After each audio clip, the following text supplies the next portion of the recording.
starts the Southern Maryland Guitar Guru Show, featuring Dan Harsha and Dan Alban. This week's show, we're highlighting the latest in music, life, and culture. Through different eyes. Yo, yo, yo, this is Dan Harsha, and this is the Guitar Gurus. And with me always is... Dan Alban here. How you doing tonight, bud? Ready to get this thing on, man. We got a stellar show tonight. That's right, man. Power intro. It's Gurus Day. Yeah, Gurus Day. We're here at the studio, and we're taping the show, man. That's right. Dude, it's one of the funnest parts of the whole week, man. It really is. I mean, it's the highlight of everything we do, man. And let's just give a quick shout, man, to our power intro. Let's go a little Speedy White, man. He just brings it every week. Yeah, man, dude. It's that power intro, man. Dude, love that music, dude. Hell yeah. I've grown accustomed to it, and I'd have it no other way with the first song. Yeah, it's recognizable now. Yeah, man. You've heard it all for every week for how long now? Yeah, just him doing it all, man. Yeah, I just wanted to give him a quick shout out because you hear it every week, but we never say thanks, man. Yeah. So special thanks, Speedy White, for the first 3 songs of the background music. Then, of course, my band Sage comes up, and we play our 6 songs. And then Wayne Johnson has the rest of the night to himself with his amazing instrumental Atomic Tsunami. Yeah, I love it. Dude, that's that's probably my favorite guitar instrumental album of all time. Wow. I've listened to it so much, I just like it, man. Oh, yeah, who doesn't? It's just perfect. I mean, there's others out there, I get it from the big names, but Yeah. whatever. They're always been there. But I'm saying locally, Wayne's my guy, and Right. his guitar playing's awesome. That's right. And all the background music you hear on the show is from local artists. Right? And it always will be. Yeah, man. That's right. So, Digging it, guys. Great, man. Yeah, dude. I'm going to wet my whistle and pop a top for last week's guest real quick. We'll set up the show, talk about how our weeks have been, and then we'll fire it off. What do you think? Ready to go, buddy. All right, well, dude, last week's guest, he was an awesome guy, fellow bass player, guitar player, just like us. That's right. That's awesome.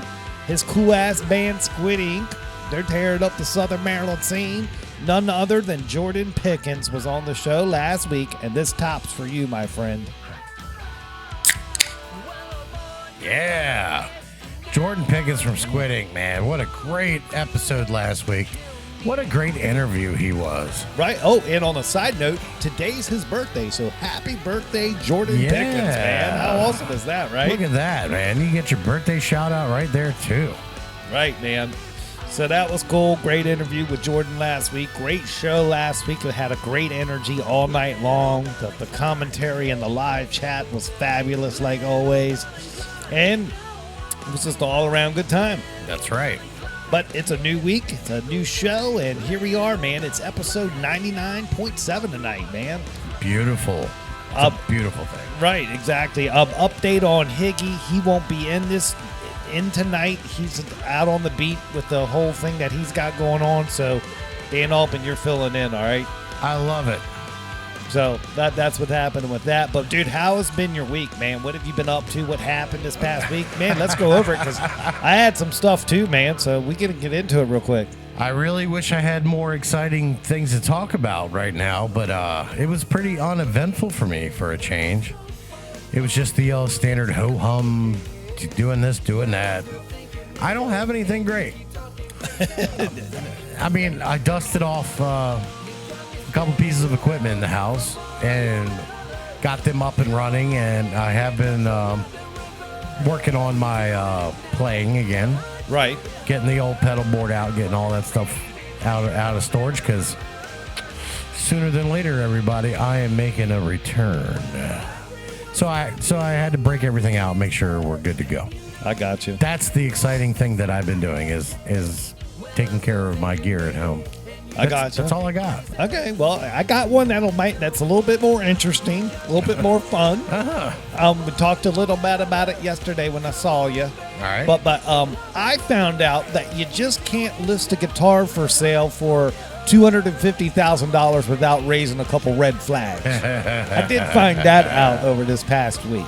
You So, dog. so what we got going on here, the Guitar Gurus Exchange on the Reverb store. Currently, right now, we have 2 pieces out of the collection. We got permission from the original owner to do this, but we're prestiging 2 guitars on Reverb right now. That is the Gibson DG335 and the Dwight Yoakam Dwight Trash Casino model Epiphone Elitis. They're up there on Reverb. We listed them. Like I said, the Dwight Yoakam to us is priceless. It's a very special guitar, so if there's that special collector out there that wants it, he's going to have to pony up some big bucks. That's correct. But it's more up there for the display of, like, just showing how awesome the guitar was and how everybody shit on it in 2012 and gave it no respect. But now it gets all the respect because it's one of the most sought-after guitars on the planet right now. That color, there was only 250 made. We got one here, so there's only 249 other people on the planet that can tell me to go eat a dick. So that's how I feel about it. Wow. And those guys, when I meet up with them and I know they know I have one, they're going to be like, dude, isn't it awesome? Yeah, check it out, right? And then it won't be a problem. So it's no problem, but Okay. but we put it up there. The pictures look great. It's a great ad. It's up there for fun, and you never know, dude. Dude, people will pay things for something they want that sometimes people don't believe.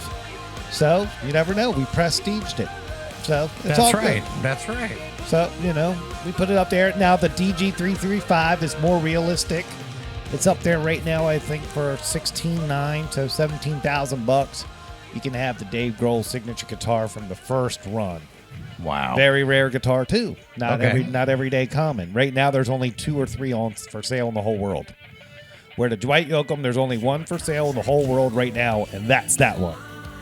Wow. That blue DG335 is 3. There's 3 for sale right now. 1's in Japan and 2 are in the U.S. That's it right now. You know how it is. It's Thursday when the show comes out. It could change, but Sure. yeah, we put it up there for fun. See if we can get any bites or any takers. See what happens. But did that over the week. So we had to fight with Reverb because, of course, someone reported it because it was a very expensive item. So I had to send off an email, verify some things, and work in the background. But listing's up. It's verified, baby.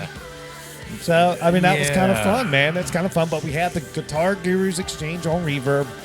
And as we get pieces over the years and have everything comes through, we're going to put certain things up there for sale. And we'll see what's up, man. Something fun to do, but we're going to try that out for a while. Hey, it's something fun to do. Yeah, it's no... Some people don't see it that way, but I mean, not everybody's in the market for a Dwight Yoakam casino guitar either. that's so. correct. But for $250,000, it can be yours. And it's a conversation piece now. We've created a conversation. That's right. So, you know, instead of abusing what the price is, let's talk about why I think the guitar is valued that high. You know? And if not, it's all in good fun, man. And it's a rare guitar, so no one can prove the point. Yeah, that's right. It's a rare guitar. Yeah. And our philosophy behind the price is there was 250 made, so we value that for $1,000 for every instrument made in the run. So $250,000. Okay. Yeah, I mean, this just in. Dwight Yoakam just messaged us and said he wants to buy it. Yeah, that would be sweet. Now that would be cool. He's probably got 5 of them. You would think it was his run. Exactly. Yeah, but that's what I did over the week. You know, other than that, just checking on things. Yeah. But I didn't think it was going to create a big stir because they got stuff on there for big money. It's not like it's the only guitar that costs a lot of money on there. So don't get me wrong there. Yeah, we've all been to Reverb, and I know. You always do high to low. I look around and I go, yeah, I'm out of here. I know, but you always go high to low. Oh, yeah. I mean, they got a guitar there for $1 million. That's ridiculous. So, I mean, it's not like it's out of the realm of, you know, oh, my God, I can't believe you all did that. Right.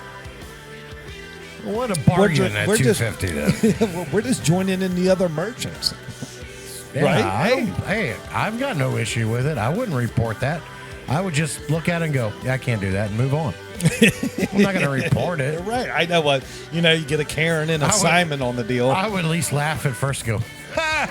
Nah, okay, moving on. I know, but you get a Karen and a Simon together. Oh, wow. Oh, jeez. Yeah, man. You can't even list a guitar for $250,000 anymore without somebody getting upset. I know. That's where we're at. The hell's wrong with this world? That's the bigger picture. I just didn't think it would get to that level that quick. It was like within 12 hours, man. It escalated quickly.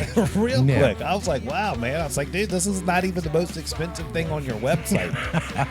They're like, oh, people complain. I was like, all right. Well, fuck those people. All right, exactly. I'm like, well, I crafted my email response and the listing was promptly put back online. Yeah, because the people who complain aren't even in the guitar market. They're just out there fucking complaining. The complaining department. Yeah. I told you I had a doozy of a story for you. That's a doozy. The same people who... Never mind. Stop, Danny. Stop, Danny. Alban, stop. Don't Stop. go there. All Go right. But then that was my week, so that was bougie, right? Yeah, that's super bougie. Right, yeah. Bougie. Yeah, right. Good Lord, man. Yeah, man.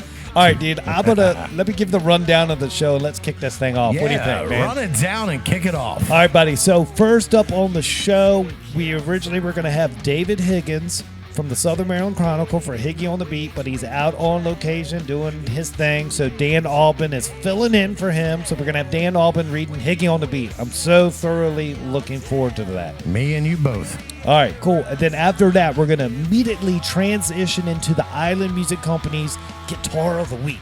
And this week, we got that really cool Epiphone Les Paul. So we're going to talk all about it, man.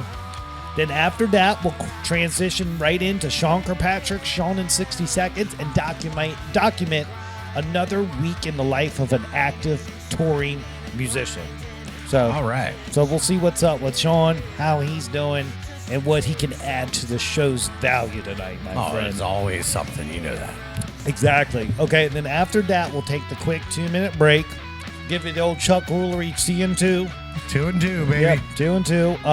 We'll come back, get reset, and then we're going to have a full band interview tonight. What do you think about that, man? We haven't done it in a while. So. It's been but we had one, and I got sized, and as I booked another full band. I love it, man. I love it. It's dangerous. I love it. It's dangerous, but it's going to be awesome. And tonight we got the Revival Band, man. Southern Maryland's newest original band, if I'm not mistaken. We'll verify with the guys. I'm sure they got some covers in the arsenal. Sure. But I believe that they're working on original music.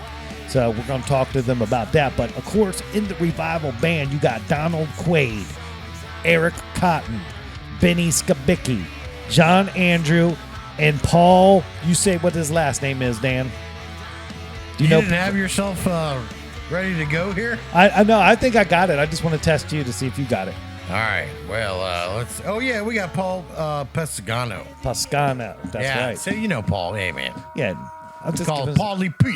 Yeah. Hey, Paulie P. I've given him some shine real quick. That's all, man. Don't worry. He likes and shares a lot of posts. There you go. Yeah, so Paul, man. So we're going to have them all on the show, talk to them about the Revival, how the band formed together, how it came about, and what they're doing this summer, what their plans are, and what kind of music they got coming, man. So that's going to be cool, man. Yeah, we want to hear all about that. Yeah, definitely, dude. So you ready to kick it off, man? Let's get it on. All right, brother. Well, dude, I'm going to throw you the mic, and you're going to be Higgy on the Beat with Dan Alban. What do you think, brother? Oh, I always look forward to this. All right, it's all you. All right, here we go.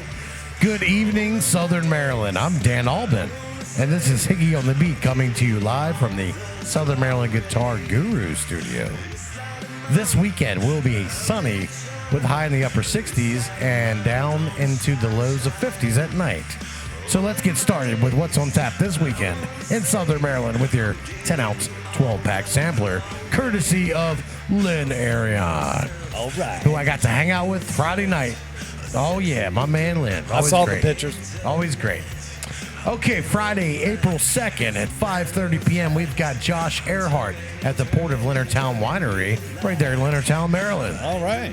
And then at 6 p.m., we've got the John Lusky Duo at the Green Turtle Sports Bar in Edgewater. Oh, wow. All right. Yeah. Also at 6 p.m., Mike Mead and Eric Wolf Duo, Stoney's Clark Landing in Hollywood. We like some Mike and Eric, man. Wow, man, that's kind of cool. Yeah. And then 8 p.m., David and the Dynamos will be at Toots in Hollywood. Oh, wow. And don't let the false advertising fool you. I won't be there. All right. All right. 10 p.m., we have Greg Barrick at the Green Turtle Sports Bar in California. Right. And then moving over to Saturday, April 3rd, 2 p.m., we have Levi Stevens at the Running Hair Winery in Prince Frederick. 3 p.m., Nightcap will be at the Port of Leonardtown Winery in Leonardtown. 6:30 p.m., guess who? John Lusky Duo again. Wheelhouse Beer Garden, North Beach. That's cool, man. Real cool to see him on the list twice. That's right. And then later in the evening at 9 p.m., we've got old Will Benthal at the Days Off Deli and Grill in California. He's becoming a regular on the list, man. He sure is. He's out there grinding, man. Yeah, man. 9 p.m. also, we have Taboo Acoustic at Last Drop Country Bar. All right. And another 9 p.m. show, Paradox, Oh, wow. will be at the Tavern in St. Leonard. Tearing it up at the Tavern with Paradox. That's cool. You got a heck of a Saturday night, guys. Right. And then moving on to your Sunday fun day, Right. April 4th, 1 p.m., Fran Scuderi will be at the Running Hair Winery Good in old Prince Fran. Frederick. And at 2 p.m., you've got David Hamner at the Ape Hangers Bar and Grill in beautiful Bloughton, Maryland. When going out in public, please wear your mask when social distancing is not possible. Help keep our restaurants and bars open by abiding by these simple steps to help prevent the spread of COVID-19. If partaking in adult beverages, please have a DD or a plan for an Uber or Lyft. As always, enjoy and support local music. Southern Maryland notable people and local musicians celebrating birthdays this week. We said it earlier. It was We got Jordan Pickens from Squidding. That's Yep. what we've got. If you guys want a shout out, reach out to Higgy on the Beat, reach out to the Southern Maryland Guitar Gurus, and we would love to call that out for you. No problem. Every time we'll do it. That's So, with that, make sure you follow the Chronicle, Southern Maryland Chronicle, and all the appropriate places. If you don't, everybody does by this point. I don't have to read all that crap. So, right. Southern Maryland Chronicle. you guys all know, man. So, it was a pleasure filling in for Higgy. That was Higgy on the Beat. I am Dan Alban, and that was your weekly wrap on music news. All right, buddy. Well, dude, you did a fantastic job. I'm sure Higgy approves. And right now, man, we're going to immediately just back out of that and transition right into the Island Music Company's Guitar of the Week. Yeah. And this week, man, got an Epiphone Les Paul Standard 50s era edition, dude. And wow, dude, Epiphone's got a really cool thing with this instrument. It's really just a tone machine. It's a time-traveling tone machine, my friend. And this thing was cool to have in the studio over the weekend because I tried getting all those gnarly tones that a Les Paul's known for, and it was really cool, man. Really cool. So let's talk about it real quick. Yeah. With the iconic look and sound of a 50s era Les Paul, the Epiphone Les Paul Standard 50s is the full vintage character and classic rock and roll vibe. The mahogany body pours out a warm resonance while the maple top punches up the tone with clarity and snap. The comfortable 59 rounded medium C neck snugs perfectly into your hand for easy chording and dynamic fret runs. And dude, like I say, man, the medium C neck in the Les Paul 50s era, that's what I call the baseball bat neck. Right. So it's thick, it's got the big curve to it, so it's not a speeder's neck. Everybody know that. It's not the slim taper. This is the real deal, the real McCoy. This is a man's guitar's neck. All right? It's not for the stubby finger gentleman. No. Like me. Stick with your slim taper, all right? Yeah, exactly. All right. Okay, it's powered by Alnico Pro Bucker pickups. The Epiphone Les Paul Standard 50s has a distinctive rock and roll growl when pushed and a warm, pleasant top end when you lay back. Premium appointments such as an Epiphone Vintage Deluxe machine heads, Locktone ABR Tunematic bridge, and high-quality CTS 50 styles wiring complete the package on this formidable tone machine, my friend. And dude, whatever they did with the juice and the wiring, it worked. Because I was getting it in here and the tones were real, the guitar was awesome, And it's just an awesome value, man. Just an awesome value. And it's a universe of tone with those Pro Bucker pickups, man. The Pro Bucker pickups on this Les Paul Standard 50s feature Alnico 2 magnets, the same as the sought-after vintage PAF humbuckers. And of course, when I say PAF, that stands for Patent Applied for humbuckers. I'm learning. All right. For rich, warm tone with crystalline highs and a light bottom, with a Pro Bucker 1 in the neck position and a slightly overwound Pro Bucker 2 in the bridge position, you can crank your gain. You can do some serious damage. We're talking legendary Les Paul, fat, snarling tone, served up with exceptional sustain. So what? I can't always. What do they call that? 1 in the neck, 2 in the bridge. Right. Sorry, guys. You know you were all thinking it. Right. 1 in the neck, 2 in the bridge. That's right. This guitar gives you a shocker of tone. Yeah, there you go. Yeah, right. Oh, Dan Harsha with the good quip. Right. It's a shocker of tone with those Pro Bucker pickups because you got 1 in the bridge and 1 in the neck and 2 in the bridge, my friend. All right, sometimes we do have fun here, believe it or not. Well, dude, I had fun all weekend with this guitar. Let me tell you why. Because you see the Marshall stack combined with the technology of the PRS amp, right? With the Waza Craft tube amp expander. Uh-huh. Plus you throw in a dash of digital Black Star. Oh. You got a trio of tone that will serve up the tone that you need to make some shit happen. There it is. And it happened in here this weekend, and it was phenomenal. So, nice. I implore everyone to go to Island Music and check out the Guitar of the Week, man, and see what and hear what I heard. Okay. If possible. Plug into something sweet down there and really get her. That's what I would say. But let's talk about the Les Paul backstory real quick, man. We always have these on, and I always feel like we gloss over the whole thing about Les Paul, okay? Les Paul started with an instrument called the log. In the early 1940s, on a quest for an electric guitar that would sustain for days, Les Paul, the legendary guitarist and inventor, fashioned what may have well been the first solid body guitar from a length of common 4-inch by 4-inch lumber. For appearances and possibly playing comfort, Les sawed an Epiphone hollow body in half and attached 2 wings to either side of the log, and continued to develop the idea through a series of prototypes, ultimately resulting in the classic solid body guitar we know and love today. Wow. So I thought I'd just share that real quick. So everybody, that's it. I never knew that part. So that's a refresher. If you do the story, congratulations. You're the music nerd that can remember all the details, where I like to refer to printed materials so I have the up-to-date information. But that's how I roll. But it's all good, man. You got to have them. But with a Les Paul, you're in good company. From rock to fusion and beyond, the Les Paul surly snarl has virtually defined attitude-laden, overdriven guitar tone.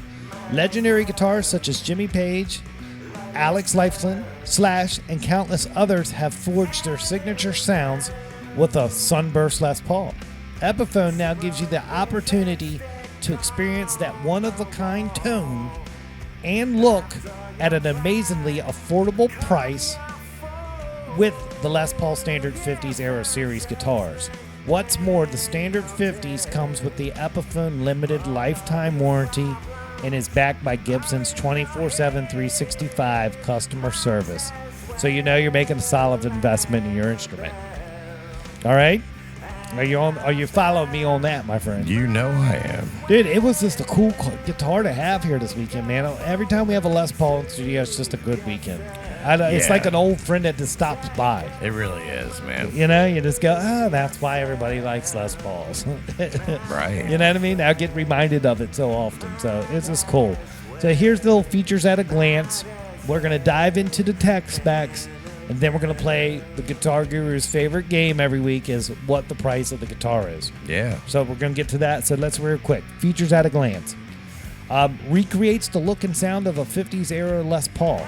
It's a warm and resonant mahogany body with a clear toned maple cap. Mahogany neck with the 59 rounded medium C profile neck shape. 2 Pro Bucker humbucking pickups. Lock tone tunematic bridge, stop bar tailpiece. High quality CTS electronics with the 50 style wiring. That's really cool. Yeah. Epiphone Vintage Deluxe 18:1 ratio machine tuner heads. So you can dial in the exact tuning you need, man, precisely. Nice. So that's the features at a glance. Let's dial down these tech specs, give everybody the technical deals. Everybody at home's calculating what the price is, so you can too during this. All right, so tech specs, of course. This is a 6-string solid body right-handed guitar, electric guitar. The body shape, what can we say? It's a Les Paul standard shape with 50s arrow. It's the most recognizable guitar shape around. That's true. Body materials, of course, it's made out of mahogany. The cap materials, maple. The body finish is gloss. The color, Heritage Cherry Sunburst. Very beautiful color, man. Very beautiful color. It's got a mahogany neck with a 59 rounded medium C neck shape. It's a set neck. It's got a 12-inch radius. The fingerboard material is Indian Laurel. So that's kind of a different one. Yeah. Indian Laurel. I'm That's seeing that pop up a lot more lately. Right. So there's value there. The inlay is the Poroid trapezoids. It's got 22 frets that are medium jumbos, 24 3/4 inch scale length, a nut width of 1.693 inches. Wow. So a little wider. Yeah, you can feel it too, man. It felt good. It's got a Graphtec new bone nut material. So you got the state-of-the-art nut material there. The bridge and tailpiece are the Locktone ABR tunematic bridge with stop bar tailpiece. The Vintage Deluxe 18:1 ratio tuners. And of course the electronics again, real quick. CTS wired electronics, so all the top quality. You got an Epiphone Pro Bucker 1 humbucker and a Pro Bucker 2 humbucker. 2 volume, 2 tone, and a 3-way toggle switch. And that's your tech specs for the guitar of the week, my friend. All right. Woo! She's hot. Dude, the guitar was cool, man. Yeah. Just seriously, it's good guitar. But we are at that time of the show where All right. Yeah. we got Mr. Alban. Yeah. Tell me, what do you think this guitar cost? I have an idea. All right. Here's a fun fact. Sure. I went down to Island Music on Saturday Sure. to look at this guitar. Right. And guess what? It wasn't there. Because it was here.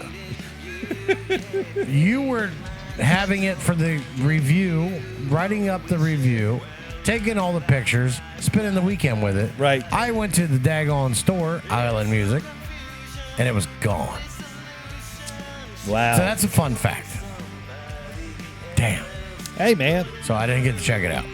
Well, now you have a reason to go this week to check it out. Yeah, I've So lost we'll do interest now. All Got- right, so You got caught up in a moment, huh? yeah, I got caught up in a moment. So anyway, Anyway, all right. So I have a guest for this week. I just wanted to throw that fun fact out there, to kill some time so you guys can put your guesses out. right. Because I've seen a lot of people starting to guess here in the last few weeks, and I really love that. Yeah, that's really cool. The Everybody gets engagement their has time. been great. So we'll give it a 5 more seconds. Thank you, guys. Yep. Dan Alban's guess for the price of the Guitar of the Week, sponsored by Island Music, Is- that hot 50s Epiphone Les Paul. Right. Heritage Cherry Sunburst color. That's correct. Gloss finish, not nitro lacquer. That's right. All right. Andy and Laurel fretboard. Yep. Okay. Yeah, okay. I am going to go with $7.99. We're building value here on the Guitar Gurus. I love it. I love it. I love Means it. I'm over. I love it. And that's your price of the guitar, my friend. $5.99. $5.99 all day long. Look at that. Can't beat that, man. No, That's you exceptional couldn't beat value. $7.99. Right. $5.99 is a great deal. Yeah, check that out, man. Look at that. Holy smokes. Yeah, $599.99. So 600 bones for the Epiphone Les Paul 50s era with the 50s the 50 medium C neck shape, man. So Wow. if that's your flavor, man, and you don't want to spend a couple G's on a real G, go get yourself an Epiphone, man. No shame in that game. Do you love yours? I love mine. Yeah. Yeah, and I'll tell everybody who doesn't remember or doesn't know. I bought a guitar of the week, and it was an Epiphone. Yeah, I think that was more towards the beginning of the year, right? That was right at the end of last year. Yeah, right. Yeah. Yeah, so you can't go wrong with it, man. Yeah. So, And for $5.99, that's a pretty sweet deal for everything you get with this thing. that's right, man. So that's the guitar of the week this week. And wow, man, it was great guitar. I look forward to getting back to the store this Friday, seeing what they got picked up, and we'll check it out then, right? Hell yeah. Cool, man. Well, dude, like I said earlier, we were gonna end the guitar of the week and transition into Sean Kirkpatrick. So for the first time of the night, we're gonna get the phone system cranking. Ooh. And I'm going to ask you to give me some soothing tones so I can get them dialed up. What do you think? All right, I'm always ready for that. Sure. It's time for Sean in 60 Seconds, right here on the Southern Maryland Guitar Guru Show with Sean Kirkpatrick. Yeah, all right, locking it in. See what happens, bud. SK. Good evening, gurus. How you doing tonight, Sean? Oh, I'm doing fantastic. How are you all doing, the Dans? Hey, dude, the show's cranking tonight, man. We just finished Guitar of the Week. We're building value, and Mr. Alban's here in the studio having a good old time. Say hi, Alban. Yeah, hey there, buddy. What's up, What's Sean? going on, Mr. Alban? You know, the typical week, man, here on Tuesday, having too many beers at this point in the show. And That makes three of us. isn't that great? Nice. Dude, it's always a pleasure, man. So I hope everything is going well for you right now. I can't complain, you know. I mean, everything's going. All the I'm not sure what the white trees are called, but I think they're cherry blossoms also. The ones with the white petals on them. I think The the ones Bradford making pear. us sneeze our asses I off think right those now. are Bradford pears. Bradford pears, yeah. Yeah, they're bad right now. We got a bunch of those on the property, and they're all blooming right now. It looks fucking immaculate. Oh, it looks great. Till you drive past one. Yeah. Sorry, I have an allergy problem. Yeah, Yeah, me too. I'm doubled up on my allergy medicine myself. dude, that's the trick. You get 24-hour Allegra. Take one in the morning and one in the afternoon. 24 Yeah, I hours got- of greatness.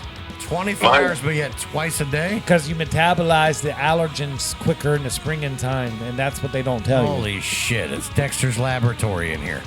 Look at that, man. I've spent my whole life struggling with allergies. I know the system. Dude, I have to get my stuff over the counter, and it's only 12-hour, and it has the decongestant in it, and I can only buy 3 boxes a month, or else they think I'm making crystal meth.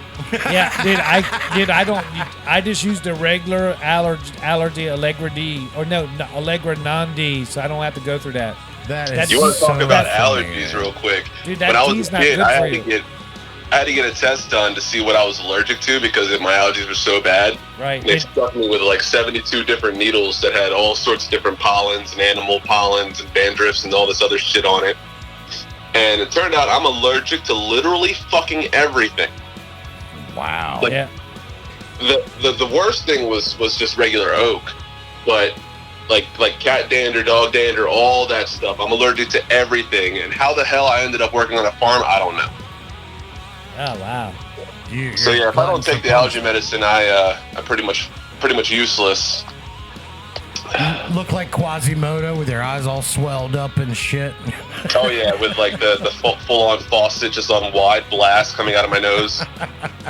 Oh God. All right. I'm so sorry, man. Yeah, this conversation's taking a turn for the worse, man. Hey, you know. Yeah. I knew it was gonna be different when I decided what I was gonna talk about today. All right, well, what are we talking about, brother?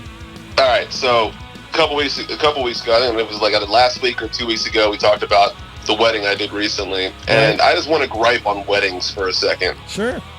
All right, so like I've been doing this, like we all know, I've been doing the whole music thing for years and whatever, and I started doing it when I was 16, and I did my first wedding when I was like probably 17 or 18, and weddings from that point on were like my favorite thing to do, just because it was just like there was no bouncers, there was no bar, there was like no rules really. You could just kind of hang out, have fun, and everybody's just getting blasted, and there's always good food and just good times. Everybody's having fun, right?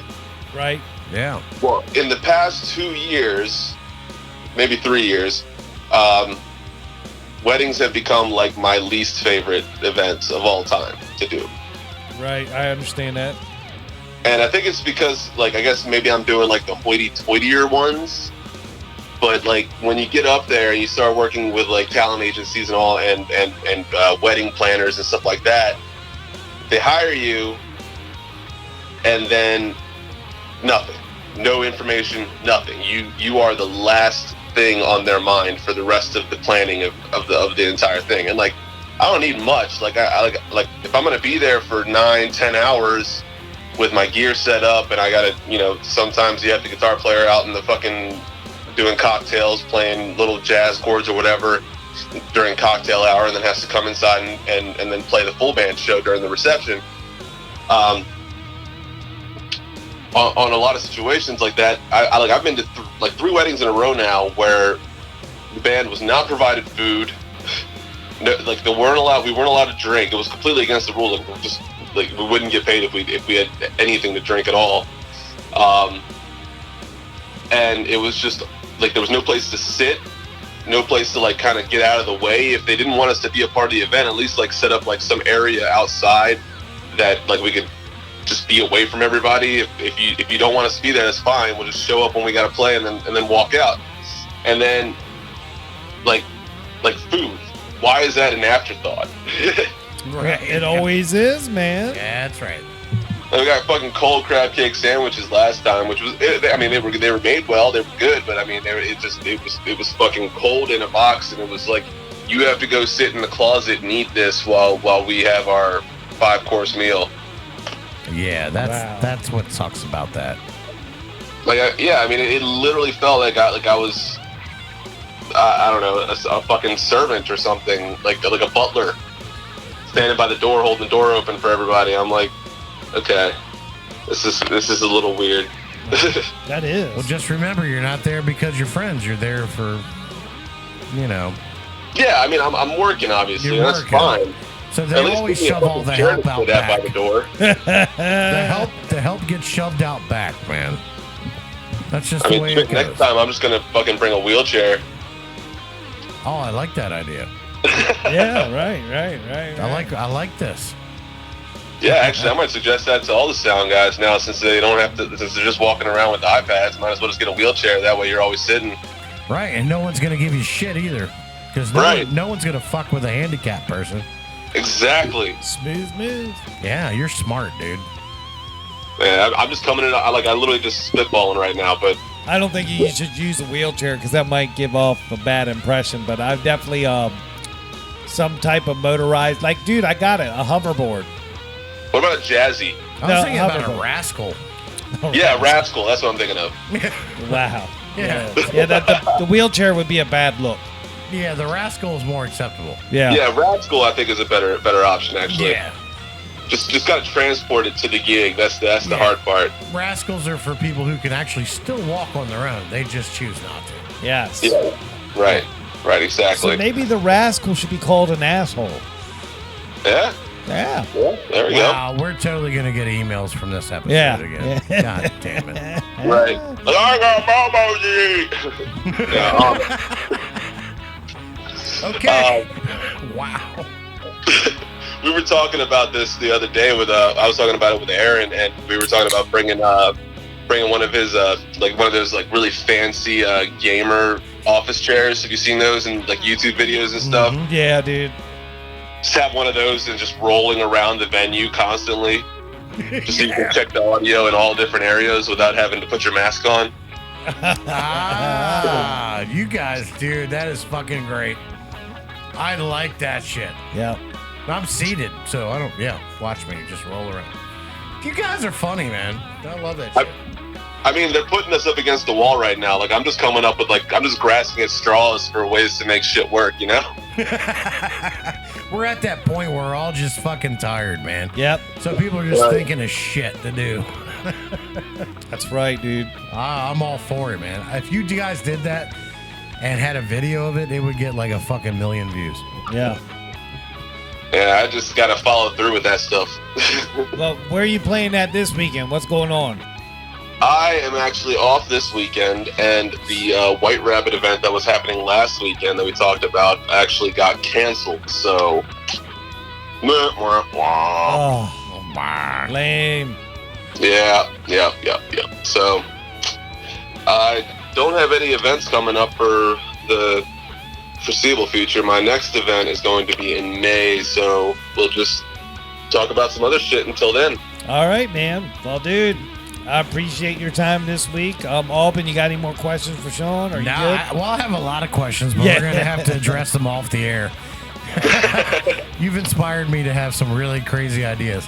So you just keep fighting the good fight, my friend, man, and take that allergy medicine. Yep. I And got to take it now. You know, do you have any advice for all the young up-and-coming drummers right now? Get a teacher. That's great advice. Yep. Like, sign up for Sheila Klotz's classes. If you know a drummer that you idolize or whatever, have them give you lessons. Whoever it is, just having someone to work with, and even if you have a group or if you know somebody else who's coming up and coming, get together. Work together. Whatever you're good at, show it to your friend. Whatever your friend's good at, have them show it to you. It's just you can't just do it all by yourself. I mean, YouTube lessons and stuff like that is one thing, but you never know if you're doing it right until someone tells you. That's correct. That's right. That's right. That's great advice. I'm glad I asked this question. That's right, man. That's good stuff. Well, good deal, All right, dude. guys. Well, I look forward to talking to you next week and see what we get into. Do some more research on the orchestral listening. Let's talk about that again some more. All right. Yeah, I'll look into it some more. Yeah, because that's good stuff, man. Because the human ear, man, without that, all this music means nothing. Right. But it's such a weird topic because it's very cerebral. It's not very finite. There's no data involved in it. That's why it's perfect for talk radio, Sean. Amen. That's it. All right, buddy. What's that? I won't argue with that. That's right, man. Well, good deal, dude. Well, hey, man, I appreciate your time this week. We look forward to next week. And like I said, man, be safe out there, and we'll be in touch, all right? All right, fellas. Y'all have a great one. All right, brother. All right, man. Take it easy. From the Guitar See ya. Gurus, we say peace. Peace. Peace. There he goes, man. My man, Sean Kirkpatrick. Sean in 60 seconds. Love this, man. Love Isn't it that great, segment, man? man. It's good stuff, man, because It it's just is. easy going. He's always got some stuff going down. I Right. mean, it's good stuff, man. Yep. Woo. He's out of all this time he's been on, he's never been like, well, I don't know what to. No, there's always something. He's always got it. Exactly. I love it. That's cool. Well, dude, we're coming up on it, man. Let's take a break. We'll reset. We'll come back up, and we're going to get tonight's featured guest on, and that's the Revival Band. We got a full band coming up, man. I like these calls. I like these interviews. They usually go pretty awesome, and the worst part about these interviews is they go by quick because they're so fun. So, That's right. So I'm looking forward to talking to Donald Quaid, Eric Cotton, Benny Skibicki, John Andrew, and Paul Pascano. Give me Pascano. Get him on the case. Right. Yeah, exactly. All right, it's guitar. It's funny, man. You know that. Great. All right. It's Guitar Gurus with Dan and Dan. We're Southern Maryland's #1 choice for music talk radio, and we'll be right back after this. Tattoos last forever. They're a permanent statement about your personality and style. Do you want to spend the rest of your life with ink that looks like it's been done by some junior apprentice? Or do you want a custom tattoo from Christopher Lane Tattoos? Chris has over 10 years in the biz and uses the best ink and machines in the industry. Check out Christopher Lane Tattoo's Instagram feed today and you will just see for yourself that he does some of the finest work in the Southern Maryland area. Give him a follow today and you will just marvel over the attention to detail in his work. Christopher Lane Tattoos on Instagram is your start on a pathway to tattoo bliss. Book your appointment through Christopher Lane Tattoo's Instagram private messaging service for an exclusive bonus that only Guitar Guru listeners are eligible for. Follow Christopher Lane Tattoos on Instagram today. Yo, yo, yo, Alban, let's talk site maintenance solutions with Cooper Construction. Okay, great. Why are we outside? I wanted you to see how Cooper Construction's handling my site with the installation of my new septic tank system. Oh, I'm loving all this heavy equipment I'm seeing. You need this kind of equipment for this type of work. You say, do you? Yeah, man. Cooper Constructions offers complete site solutions for septic tanks and mounds, lot clearing up to 3 acres, and most importantly, stormwater management. Okay, let me get this straight. Cooper Construction offers site maintenance for lot clearing, septic systems, and stormwater management? You are correct. Does Cooper Construction have all the credentials needed for this type of work? Yes, they do, my friend. Cooper Construction has over 20 years experience in the construction world. How do we get a hold of them? That's easy. Just dial 301-683-7766 and ask for a site visit today. Again, that number is 301-683-7766. Give them a call. You can also reach them on the web at buildwithcooper.com. Cooper Construction. From site to site, they will treat you right. What's up, y'all? This is Sam Grow, and you're listening to the Southern Maryland Guitar Guru Show. The Southern Maryland Guitar Gurus, the only guys that would do a live broadcast from Dog Patch. We see each other through different eyes. Oh yeah, we're back from break. It's the Guitar Gurus with Dan and Dan. We're Southern Maryland's #1 choice for music talk radio. How are you doing tonight, Mr. Alban? Having a great time as always. You know that, brother. Oh yeah, man. Always a good time. It's cranking. We're back from break, man. The show's got this energy, and I think it's gonna be fantastic. Yeah, we got a featured interview coming up. So before we do that, Right. let's make sure we're not parched. Right. So let's double tap this. We haven't done this in a while. Yeah, that's man. old school. Let's do it. All right, man. Ready? Go. Oh, the Guru's double tap. Man, if you guys are listening, our old fans, you guys know you haven't heard that in a while. And that's the kind of night we're having. Yeah, man. We're going back at it. Double tap style, man. That's right. It's one of the things that are back to normal. Yeah, dude. And what's normal and what's kind of back to normal is we got a brand new band coming up on the show. Yeah. They're featured guests tonight, the Revival Band. I labeled it as the Southern Maryland's newest original band. They're on the air with us just in a moment. I'm excited for that. So are you excited to talk to them, man? Of course I am, man. Right? A lot of great dudes in this band. Right, you man. know? We're gonna have them all on the same line, man. So I say, shit, man. Without further ado, give me some soothing tones. Let's get them cranking. Let's get them cranking here. It's the Southern Maryland Guitar Gurus episode 99.7 with the Revival Band, the featured guest tonight on the episode. Oh, the phone's ringing, man. Let's see if we can get them locked in. Hello? Hey, Eric, it's Dan from the Guitar Gurus. You there with the band? Y'all want to go on the air? Who's this? It's You Dan from the Guitar son of a Gurus. Never heard of her. I'm scared. What's up, All man? right, wrong number. We were trying to order a pizza. Right. What's going on, guys?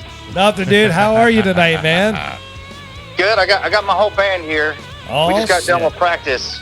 So, I had to tell them to put their guitars down and that we got something important to do. So here we are. All right, Everybody say hi. Hi.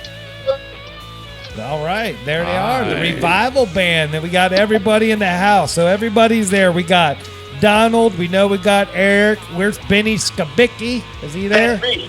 All right, John Andrew. Hello. And patch me through to Pascano. Is he there? Yeah, close enough. How do you pronounce it? I knew I was wrong. Pasagno. Pasagno. I'm gonna be honest. None of the rest of us know how to say it either, so it's okay. Hey, all I'm saying is you get an A+ because you got my last name right. All right. Well, is Paul there? I am here, right here. All right, that's all. We got that right then. Paulie P. Yeah, Paulie P. The Gurus are going to call you Paulie P. Is that cool? That's cool with me. We all All call right. him PJ, so Well, do your thing.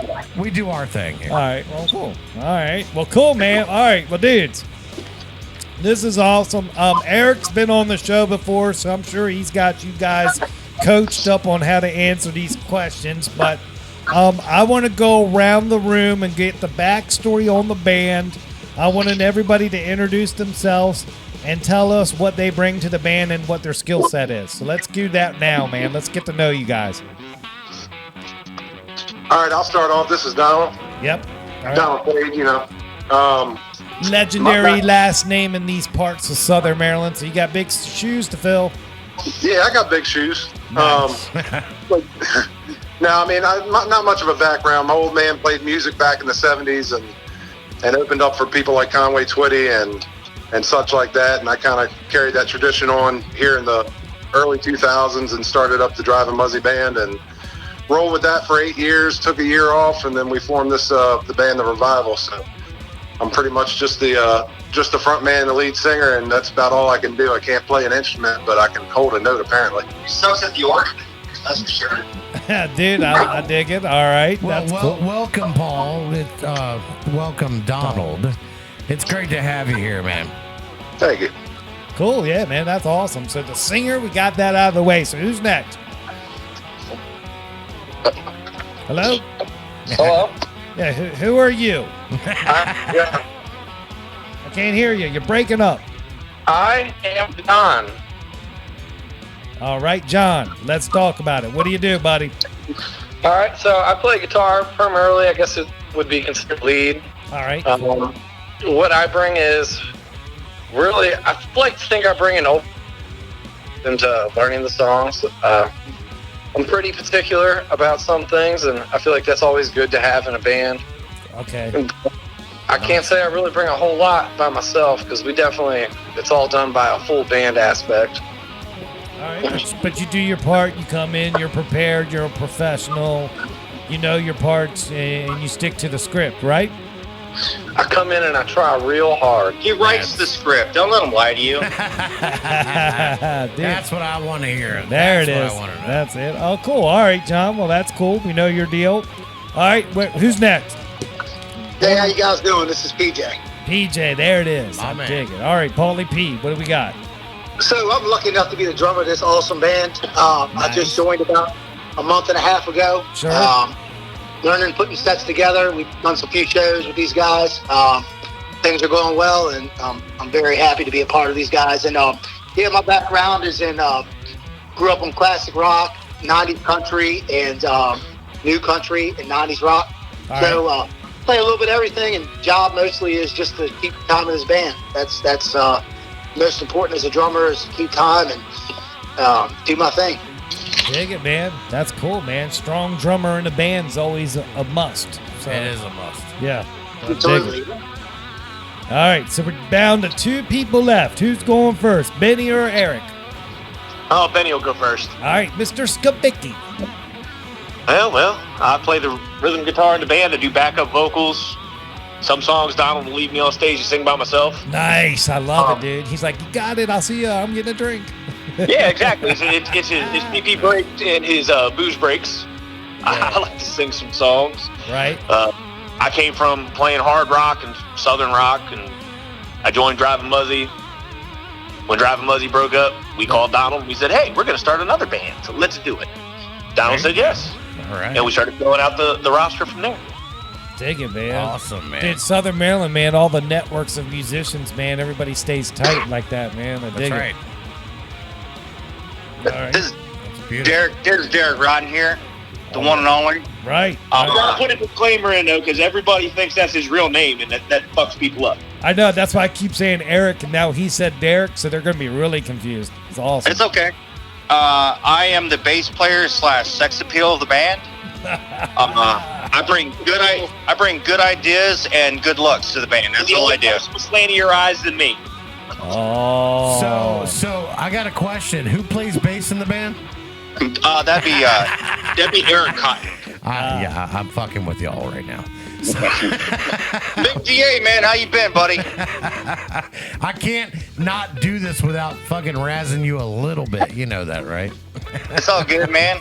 Been Yeah, great, man. You guys. Are, It's funny yeah. because I took a step back. I played for Hydrofex for 5 years, and I took a step back, had to focus on some other things.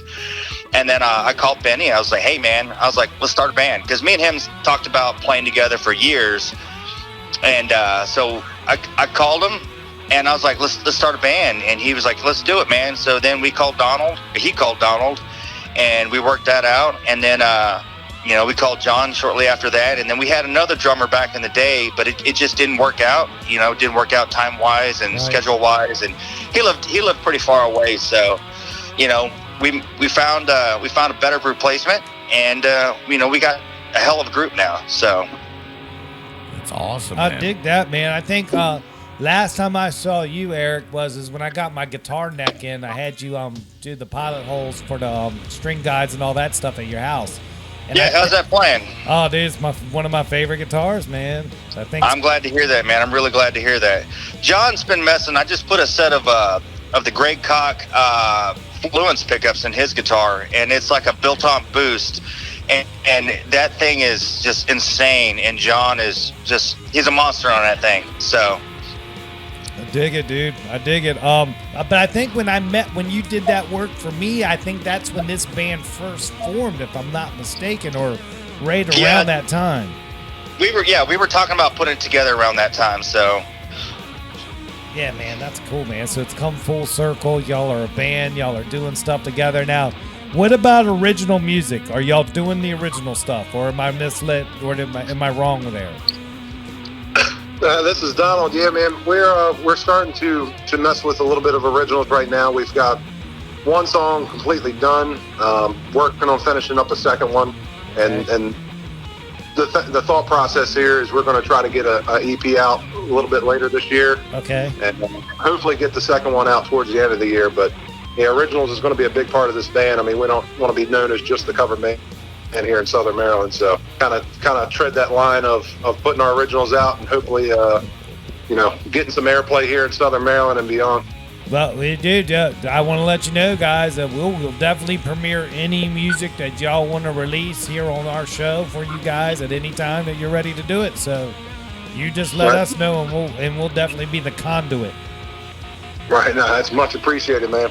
Yeah, man, that's cool, man. I dig original music, dude. I'm so excited to hear that you guys are really trying to focus on it. Actually doing 2 EPs in a year. Dude, if you do one, I'll be happy. If you do 2, man, that's going to be insane and set a standard for all these other guys around here to take notice on. So, that's the whole point. We're going to set the standard. That's what we want to do. Now that's words I wanted to hear, man. That's good stuff. Well, all right.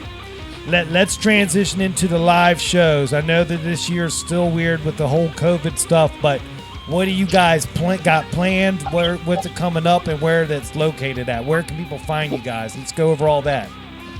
Well, social media wise, at least going on that aspect, we're on Facebook, we're on Instagram. I think we're getting ready to set up a Snapchat here once the live shows go. And an OnlyFans. I love it.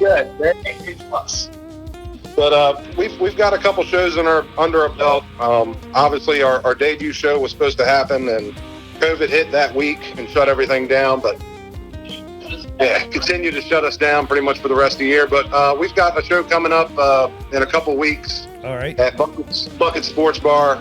It's just going to be a full band unplugged acoustic show, and our first real shot out at full band, I believe, is that Last Drop.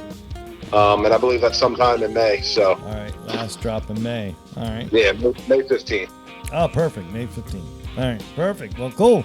Well, there to everybody. Southern Maryland, you know where you can catch them up. Definitely go over to their social media page, check out what they're offering, and then if you're in town in May, man, go check them out. And Last Drop. That's gonna be great, man. All right, dudes. Now we're to the part of the interview that I love the most.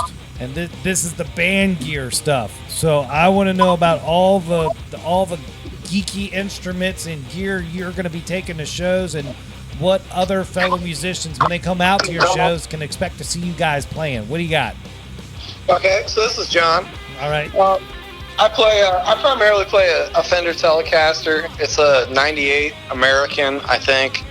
I bought it off of a guy I met outside of a liquor store, so it's got like the whole cool story and everything. And I play that. I run into a Mesa Boogie Nomad. Every now and then I'll play an SG as well. I'll throw that out there. But I run it. I play a couple different pedals. I have an Earthquaker Palisades Yep. overdrive, and it's awesome. Oh yeah, dude, that's the circuit on steroids, man. Oh, it is, and I play that. I use that to boost a Friedman Brown Eye, which is outrageous. Right. And then I have a Digitech chorus pedal. It's like the nautical chorus flanger combo, and an Aquapus delay. But that's it. I keep it very basic. Just try to keep it as basic as possible. Yeah, keep it simple, stupid. I love it. That's the good. That's what it is. Yeah, man. Keep the signal clean, man. Keep it clean. Absolutely. Well, cool, man. Well, that's a nice little. So you only play one guitar a night? Primarily, I'll try to play one guitar all night. Sometimes I'll switch it up, but I try to play one just because when you go from a Telecaster to an SG or something like that, it's not a huge difference in the neck, but it's pretty big. Left hand. Yeah, it's right and left all day. Left hand's numb too. Hey, man, I got you, man. I just know some guys, like, I got 3 guitars I got on stage. One's going to be this tuning, one's going to be that tuning. It's all the tuning. You know, it's all this other stuff. I just like the simplicity, man. That is cool. Real cool. Hey, just be the tuning, and you don't got to change things. There you go. I love all it. right, yeah. Wise words right there. All right, who's up next to talk about what gear they got? This is cool. All right, well, this is Benny, and I'm next. Mr. Skabicki. Love it. Yes, sir. All right, let's do it. Okay, so I keep 2 Gibson Les Pauls in the rack with me. One stays primarily active the whole show. If I break that one, then I'll go to the second one. All right, cool. Eric's business has been able to make those stay in tune very well for me, so I naturally appreciate that. I run those into a Mesa F50 with a myriad of just generic pedals. Okay. Just to hold down the rhythm. I don't really run distortion boxes or anything. I like all amp. But the amp, the drive channel on the amp. Yes. Okay. And what amp? And what amp again are you playing? That's a Mesa Boogie F50. Nice. All right, man. Well, you saw what I shared on social media. I didn't realize it, but when I was out sick in January, Gibson acquired Mesa Boogie, man. So. Dude, and I about shed a tear because I'm scrambling trying to get cast together so I can buy a Triple Crown before Gibson starts putting those out and they're worthless and useless. Yep. I love that they've gone back to basics with the Les Paul, but I still don't trust anything else that they have their hands in yet. All right, man. All right, man. So I thought I got 2 guys in this band that play Mesa Boogies. I know that they have to know about this, so that's cool. Hey, but everybody who has old Mesa Boogies, it'll be the pre-Gibson thing, and they could possibly retire on it in 35 years. Right? Hey, there you go, man. Collectibles. I love it. That's right. All right, and that's all you run, right? That's all I run. Wow, man. I love it, dude. This is great, man. All right, so I guess, Eric, you're next? Yeah, sure. I'll be next. Right. I'm a Fender guy. A Fender jazz bass. Die hard. Even though I build custom basses, I have multi-$1,000 custom basses that I've made, and but I go back to it's a 2001 Fender 4-string jazz bass that I've completely revamped. The only thing stuck on that is the neck and the body, and absolutely love that thing. That thing's amazing. It's got a custom leather pick guard from John Hunt. It's got custom pickups in it. The wiring schematic is different. Everything's different on it, and it is absolutely amazing. That is my go-to. Then I also have a 5-string Moralic Customs single. It's a single cut neck through 5-string that I play on the side. And then as far as amplification goes, like I have a Mesa Boogie. It's a Strategy 888. It's an all-tube bass head, but I've been lucky enough to talk to Jim Hill over at VVT Amps. My man. And he's loaned me a head that he's trying to prototype, or that he's trying to build and get his own thing going. And it's based off an old SVT head, and when you look at it, it should be about 75-80 pounds, but it's about 20 pounds because it's got a Class D amp in it, but I'm gonna be honest, it sounds better than any other amp I've ever played, and I'm just in love with it. And I hope that he wants to sell it when my beta time's up. So that's what I'm playing, and I absolutely love it. And I usually play I play it straight through, or I run it through a couple of the I run it through an envelope filter and an octave pedal, and that's about it. Got it, man. Take it. So, dude. but here's PJ right here. Yeah, hey, but real quick, I gotta say, I love me some Jim Hill, man. Oh, he's such a great guy. Exceptionally great guy. Yeah, definitely. Good dude. Yeah. And real quick, I want to say that's pretty awesome because I know Eric makes custom instruments that he's still out here saying, I still play a Fender bass. That's awesome, man. You know what? I can't. The Fender Jazz Bass model is a tried and true design, and I can't beat that. I really can't beat that. And I've tried, but the Jazz Bass model for me that's a tried and true, and I can't beat it. And that's what I love to play. I love a Fender Jazz Bass. I can't beat that. That is Dan Alban approved. I'm right there with you, buddy. Yep. Absolutely correct. Dig it. All right, PJ, what do you got for drums, dude? All right, here we go. We got a Pearl 98 Master Series. Cool story. Once owned by Chad Smith, the Shells. Oh, wow. How'd you get those? They were in East Coast Drums up in Upper Marlboro. He had them up high, wanted a pretty penny for them, and I broke down and picked them up. Love them. I've been playing them for 5 years now. It's 13-inch rack tom, 16-inch floor tom, 18-inch floor, 22-inch bass, and I play a Ludwig Black Beauty snare. And no particular line of cymbals. I play both Zildjian and Sabian, depending on the sound and style. Right. And that's about it. Pro Mark sticks and a Demon Pearl double pedal. Oh, wow. All right, man. Well, that's a nice little kit, nice little story. East Coast Drums. Just selling some drums out there. I love those guys up there, man. Good deal.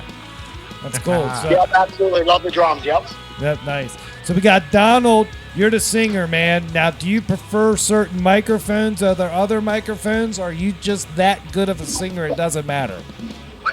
Yeah, I don't have any preference on any kind of mic. I have a mic. Right. Funny story about that. Travis Tritt once used that mic one night, so I kept that, and it's been in the cycle ever since. And I just have a mic and I sing in it. That's sometimes I got to put batteries in it. Sometimes he plays guitar too. Don't let him lie to you. Hey, I knew with that last name that he just didn't sing either, so it's all good. I knew what was up. No, that's cool, man. I dig it that, if you're a good singer, it doesn't matter what mic it is. Just saying that right now.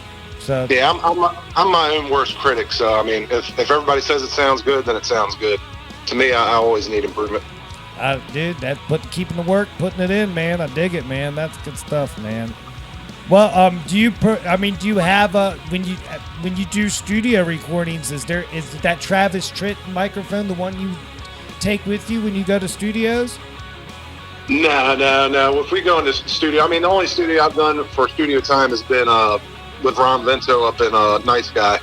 So whatever he's got on deck there is all I've ever used. I got you. All right, fair enough, man. I'm just asking the questions because I'm sure someone at home wants to know. Because there's a lot of people that just buy Shure microphone, and then I talk to them about Sennheiser or Audio Ox or the different brands, and they look at me like I got 6 heads. So that's all good. Yeah, I mean, I'm not musically savvy as far as any of the gear. They just say, hey, here's your mic, and then I just roll with it. Dig that too, man. Dig that too. All right. So one last band question, then we'll get to the main question. But I don't know how much it applies since y'all guys are new to the scene and you're trying to get out there to play. But, you guys are a collective of musicians.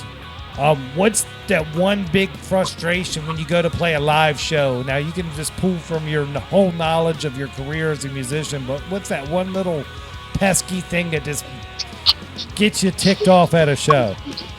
Well, there's 2 of them really that get on my nerves personally. The first one is the piss drunk dude that's there at like 8:45 that comes up and says, "Hey, do you know this song?" Nah, nah, nah, nah, nah. That drives me up a tree because when you look at them cross-eyed, they get upset with you. Right. Right. And then the second one is everybody who comes up who's a sound guy. Yep. That's at every single show, no matter where you go. We could go play a show in Kansas. There's going to be one guy in the audience that wants to come up and try to explain to Eric about how to run the board and what levels need to be turned up where. That is the biggest pet peeve of any show. That's never gonna go away. It's always there. It's always gonna exist. It's always gonna be there. Yep. Dude, I love this question. I love this. How about the girls' night out where they just want to talk and they want the drums to be turned down? That's kind of damn near impossible. It's like we're trying to have a bridal shower here. My favorite one was we were playing. I want to say we were playing up in Deal, and this guy came up and says, "Hey, I need you to turn them drums down an octave or two." No deal. I was like, all right. Kind of caught me dumbfounded. I was like, all right. I like this 5-year-old ex-strippers. Yeah. The strippers that the 65-year-old ex-strippers that show up and they know it all. That's just very frustrating. For me personally, because I do run sound for a lot of the bands that I've played in. It's the sound complaints. Hey, I need you to turn this up, turn this down, turn this up, turn that down. My whole thing is, especially with with venue owners, I'll do sound check and there's not a complaint. I'll play a first set, not a complaint. Second set, all of a sudden there's a complaint, but it's like an urgent complaint. You need to listen to me right now. You need to stop. You need to turn this down. You know what I'm saying? Like, what happened to the other 3 hours prior to this that we didn't have a complaint? You didn't have anything to say before then. That is my biggest frustration. Yeah. That's my biggest frustration. I guess would just be sound complaints. That makes sense. I get that. I mean, because a lot of these venues, they're just smaller in size, so the sound's there all night long. So I can see that being the biggest issue. Right. Especially when more people come in, they're sucking up the more people come in, they're sucking up those sound waves. So it's not as loud. So I didn't touch anything for the first 3 hours, but all of a sudden in the middle of the second set or towards the middle of the second set, while I'm playing, all of a sudden it's an urgent problem that needs to be resolved. Not right now, but like right now. Maybe it's because people are filing out and it's getting louder because the dead space is leaving. Who knows? Dead space don't leave when we play. There you guys. There it is. That's the right answer. That's the right answer. That's good, man. Now, I got one before you go into that. All right, yeah, let's go for it. We just had a question come in from a fan. You guys have a fan. So, this question comes from someone just known as Crystal. All right? So, you guys on board for answer the question for Crystal? Sure. Crystal asks, where did the name Revival come from? That's a funny story, but I'm gonna break it down for you real quick. Awesome. All right. Donald and Benny both came from Drive-In Muzzy, which was arguably, I wouldn't even say arguably, was the best country rock band in Southern Maryland. Me and John have history with Hydra Effects. John came from No Last Call. Benny also played with the Philip Parsons band. He played Comeback Iris, Damage Control. So what we tried to do is we tried to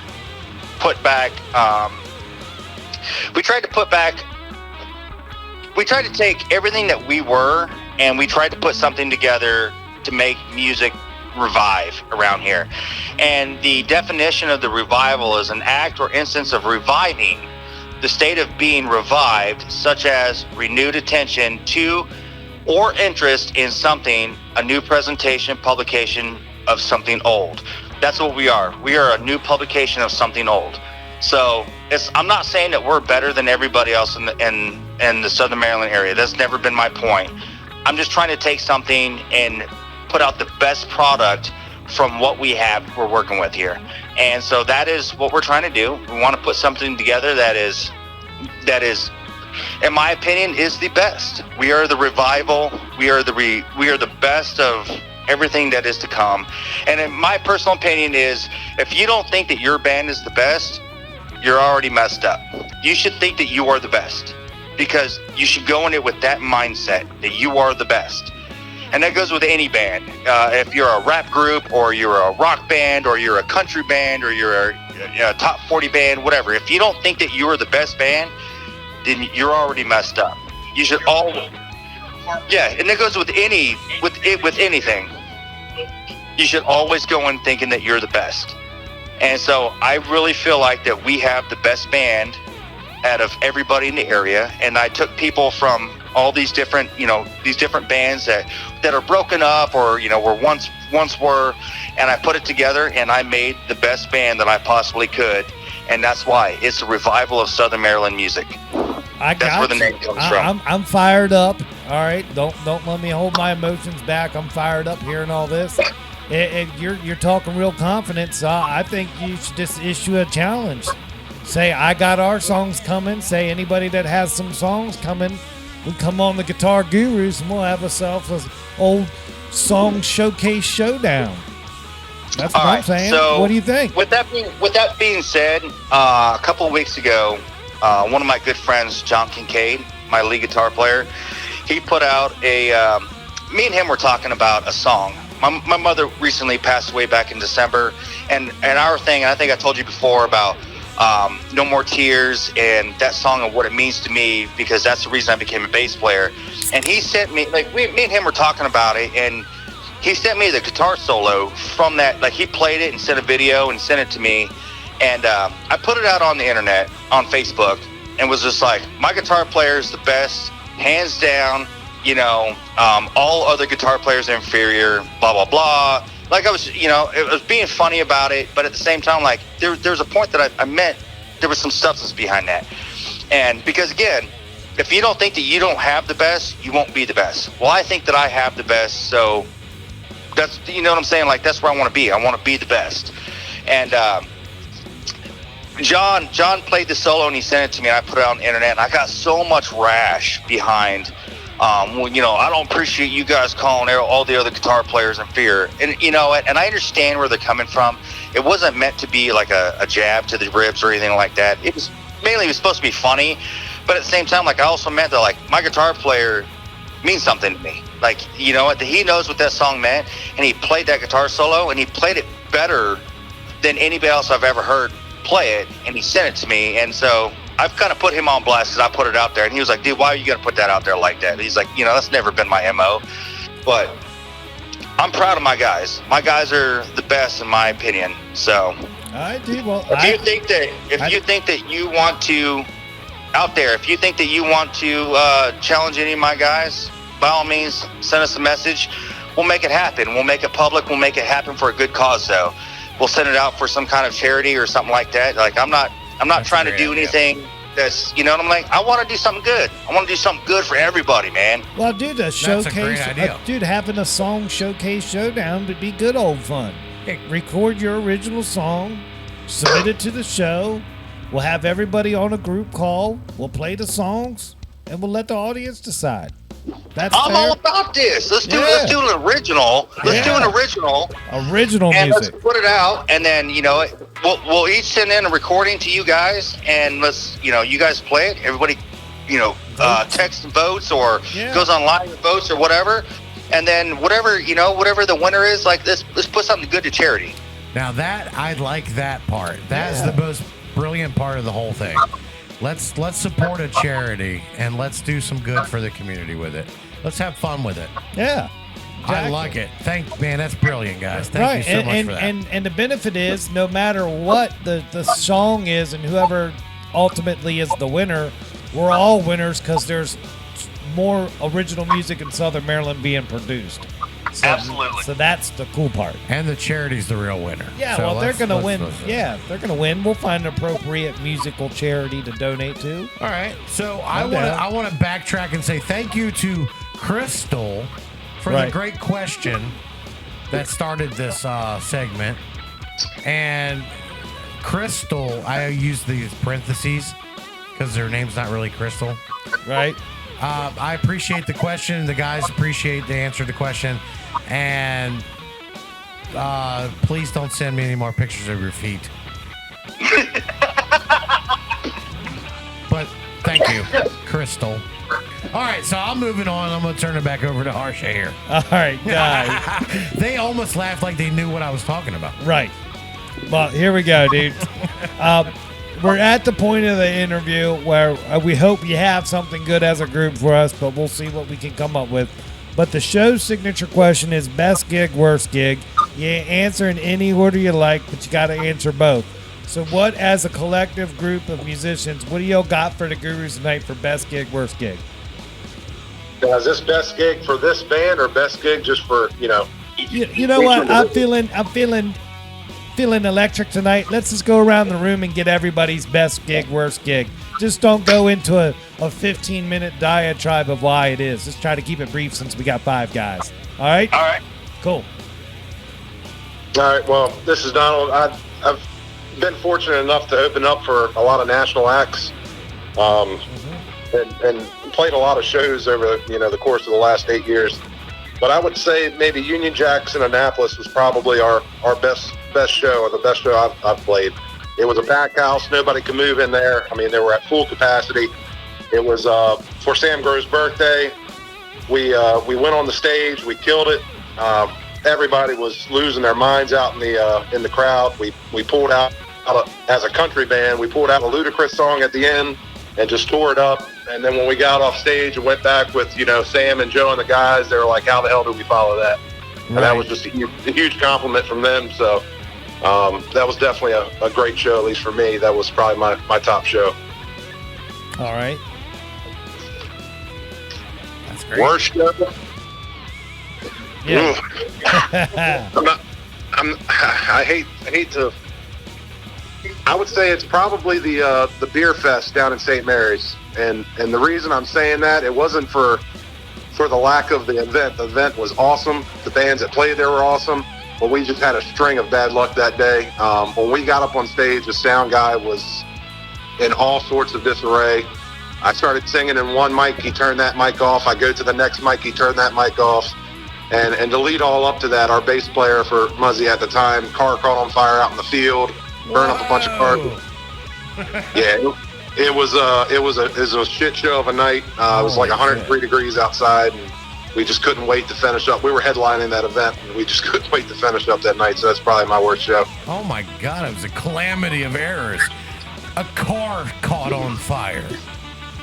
What the heck? I love it. Who did y'all piss off? What's that? Who did you guys piss off? That shit. I don't know who we pissed off that day, but I'm telling you right now, karma slapped us right in the face. That's for sure. Holy shit! Wow, man. That's oh my insane. God! I love this question. That's a terrible worst show. Yeah, I love this question. All right, who's next? All right, this is PJ. I'm going to go after our awesome singer here. I'm going to go on a different scale. Not as big of a scale. Played various shows. Best show, I'm going to go first show ever played was in a backyard next to a shed. That's really what hit it all for me, and that's where I got addicted to this thing we all love. And it took me from there. And worst show, it was a local bar. As a drummer, couldn't hear myself. That's probably the worst thing possible. Towards the end of the night, dude is completely laid out on the floor. We kept playing, unsure of what was going on with him, and we had to stop. And Megas King got him up and pretty much shut the rest of the night down. That was probably the worst gig, just a combination of a lot of things. Wow. But yeah, that's really it for me. Maybe short and sweet. We appreciate the honest answers. Yeah, that's good stuff. All right. Derek Rutten here. All right. So, best show ever played, I would have to say, honestly, when we opened up for Jackal, I was in Hydrofex. We opened up for Jackal a couple of years ago, and there was like 5,000 people in the stage or in the crowd, and they treated us like rock stars for hours. And you see it on TV, and you don't really ever get to experience. Most people don't get to experience it, but I got to experience it. And it was the most phenomenal feeling in the world, and that was probably one of my best shows I ever played. And we all had a great time. Worst show. So there was back in the day, Dane was doing this two-band. I think it was a two-band Sunday, and it was Hydra Effects, and we played right after Driving Muzzy, right? And Driving Muzzy crushed it.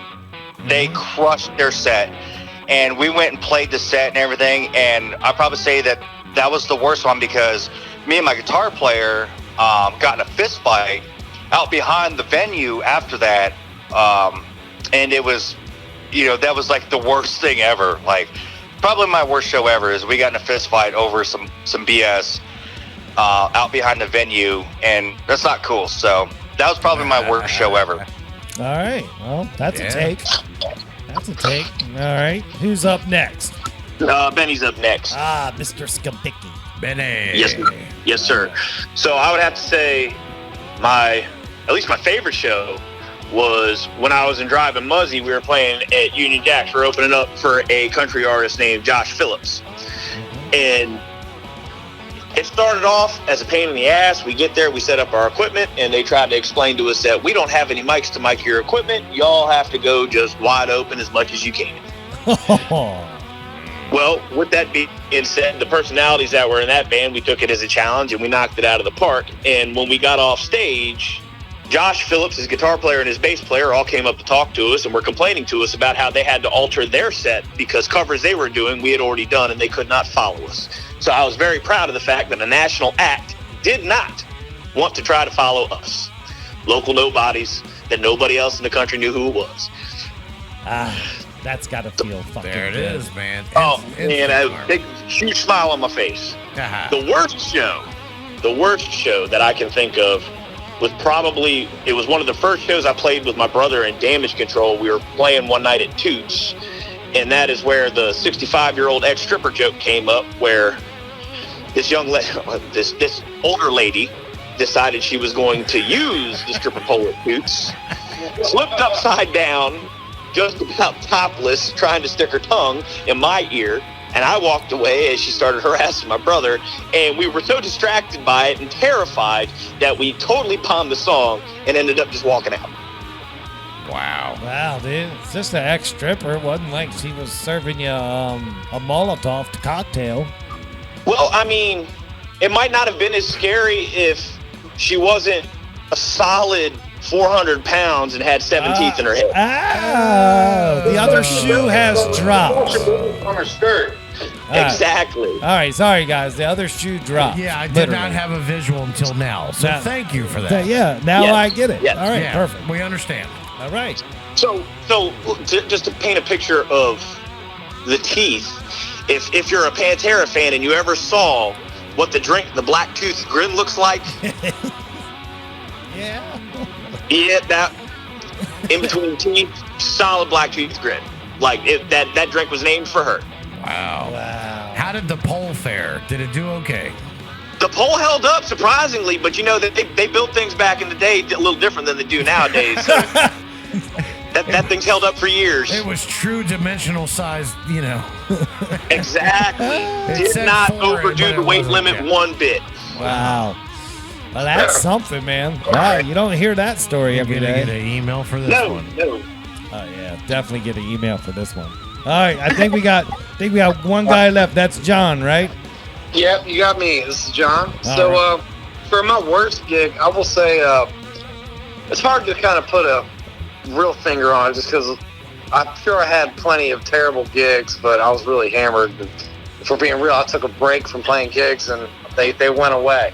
But I was playing a gig with an old band and my amp went up, and then I had another amp go up, and I had to play the entire gig through a distortion, a little pedal box, and that was it. It was just a pedal box right into the PA, and that was rough just because the tone was atrocious. Wow. Yeah, 2 amps go down at one show. Yeah, it was pretty spectacular.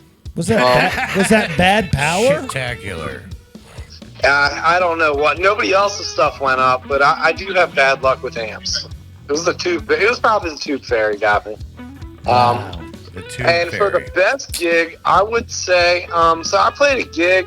This was a while ago. It was at Buckets. I was playing with Matt Garrett with Funkzilla, and Matt's always had a really good array of musicians that play with him. And I think this one gig in particular, it was me and Matt. He had Neil Tracy playing drums, Rusty was on the congos, and Rich Smith was playing bass. And if anybody knows Rich or seen him play, or any of those guys, they're all really good. And I was basically just the guitar player who was there with no rules, and I was just wide open the whole time. And it just worked. It was great. Nice. That's cool, man. It was a blast. Great stories tonight. For Those this are question. great, man. Dude, we got a little sampler of best gig, worst Right. gig, a 5-pack. Man. Exactly. Jeez. I would like to play one quick little game with everybody since we have a full band on the call. Yeah, let's do it. All right. So what I'm going to put you on the spot. These are not questions you got ahead of time.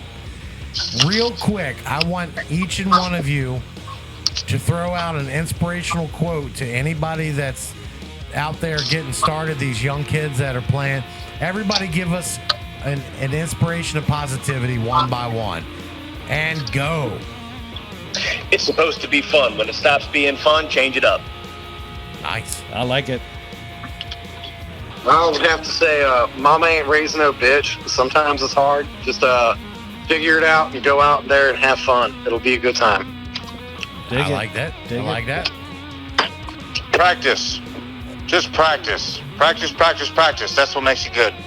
Now that's inspirational. And that's true, man. That's very true. I practice guitar every day at 5:30 in the morning. That's true. Yeah, there's no language like music. Get started young and just keep going. Even if you drop off, you pick it back up, and it's just it's its own language that musicians know together, and it's awesome. So keep at it. Dig it, man. Great. I love it. And this is a quote that might not just associate with music, but with everything in life. I've followed it for a long time. Right. You ever seen the movie The Wolf of Wall Street, Jordan Belfort? Oh, yeah. He had a quote that said, the only thing standing between you and your goal is the bullshit story you keep telling yourself of why you can't achieve it.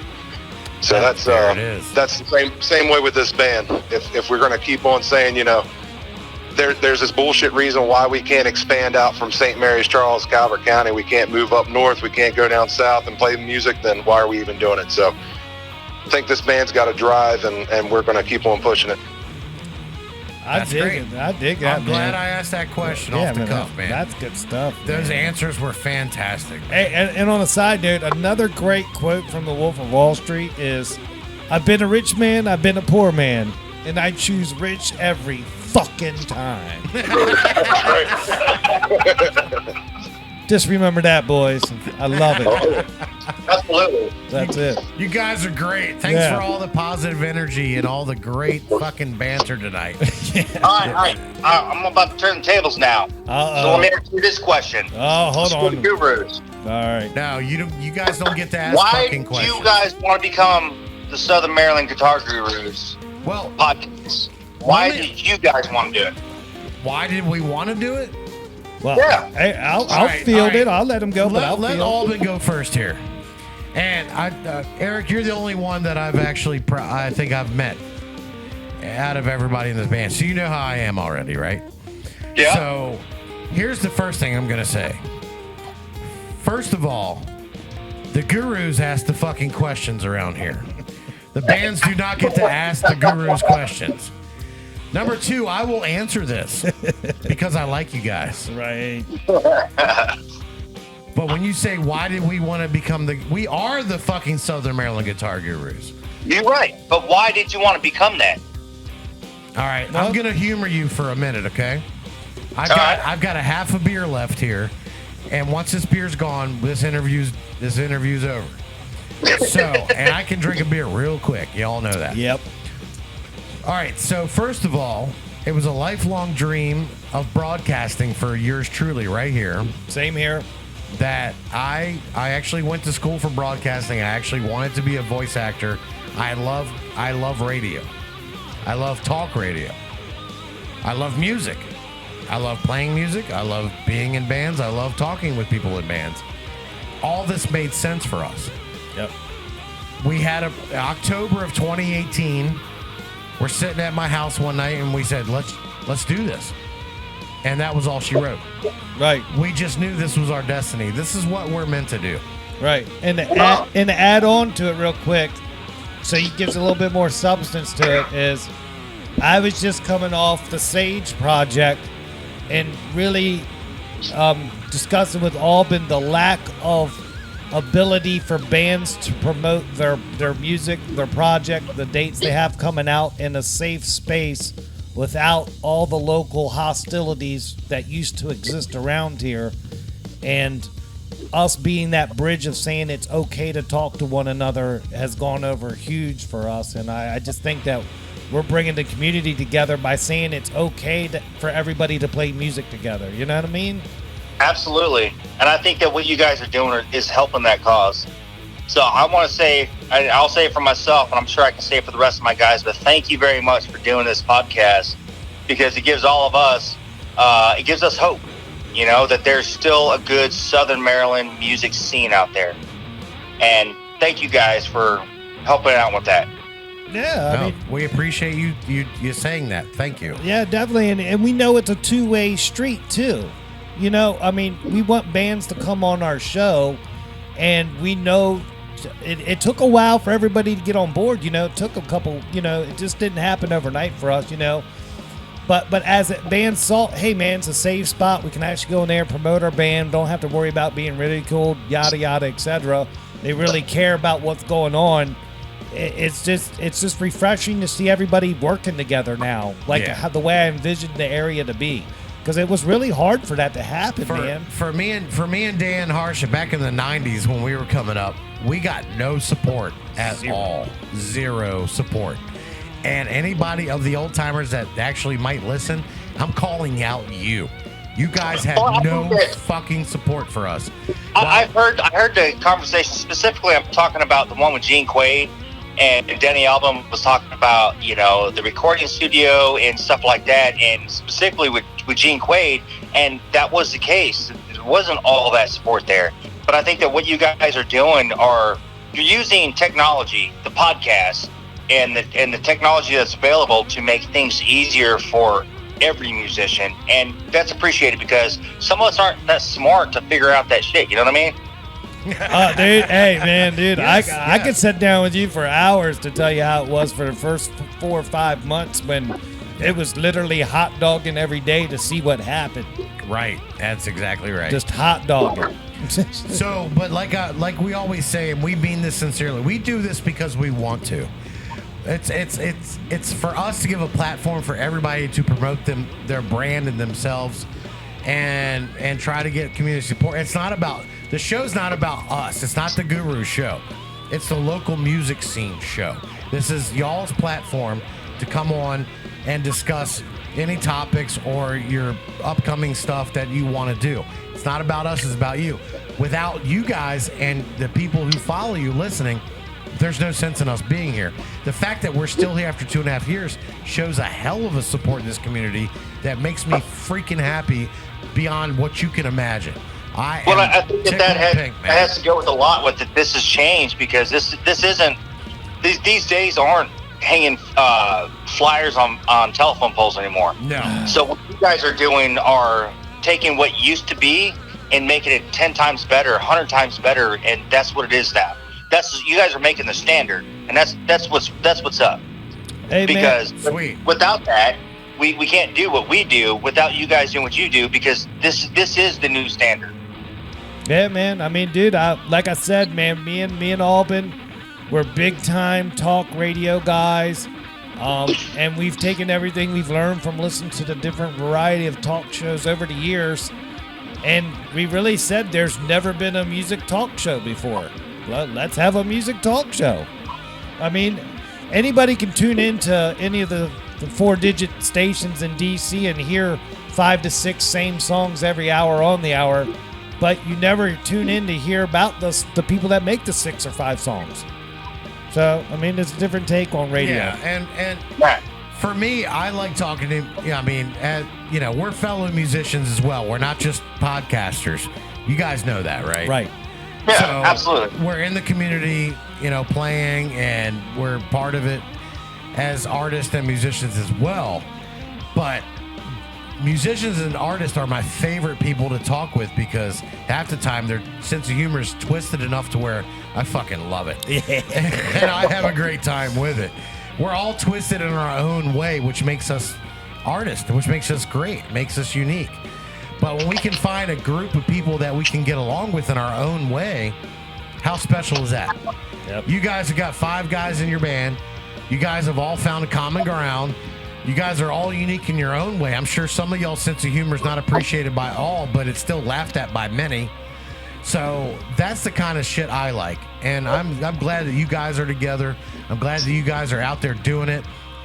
Just keep the pedal down, man. Don't stop. We love you here. So thank you tonight for spending time with us. We really appreciate that.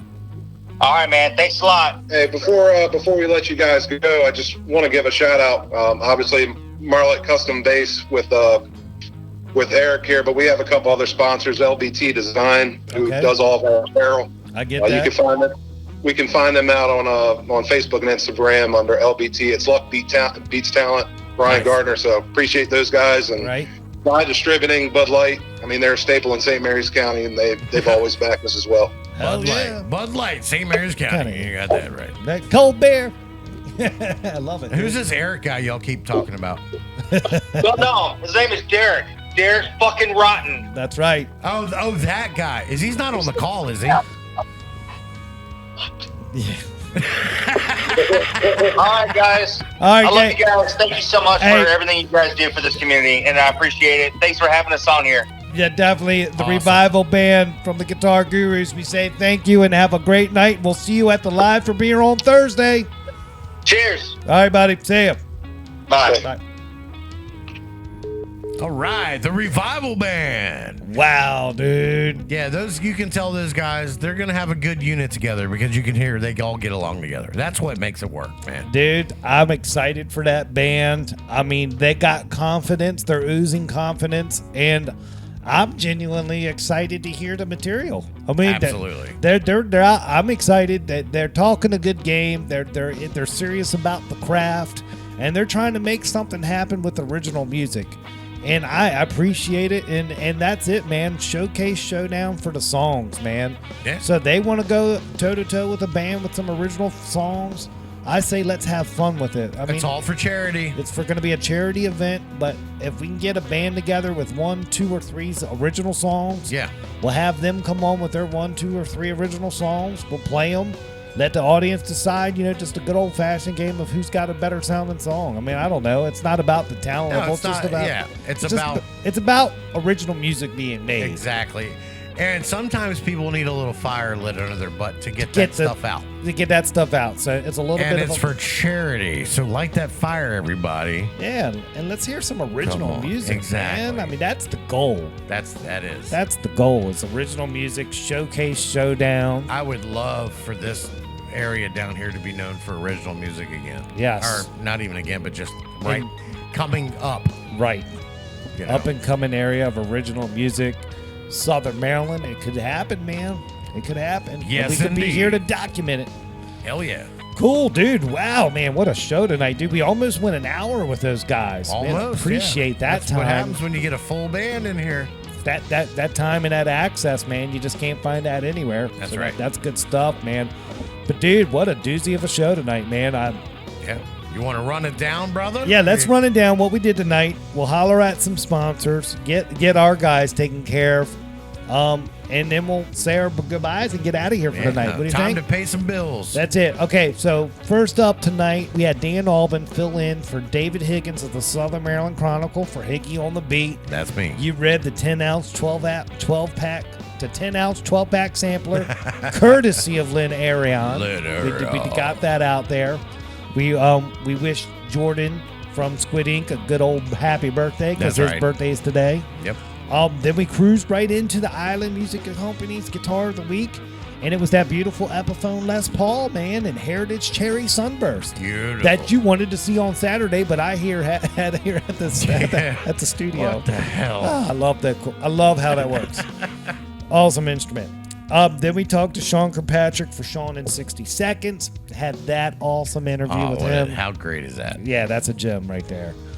We broke for break, and of course, we played our commercial set for Christopher Lane Tattoos. That's right. If you need some ink, go see Chris. He's always on Instagram, always on Facebook, posting his latest works.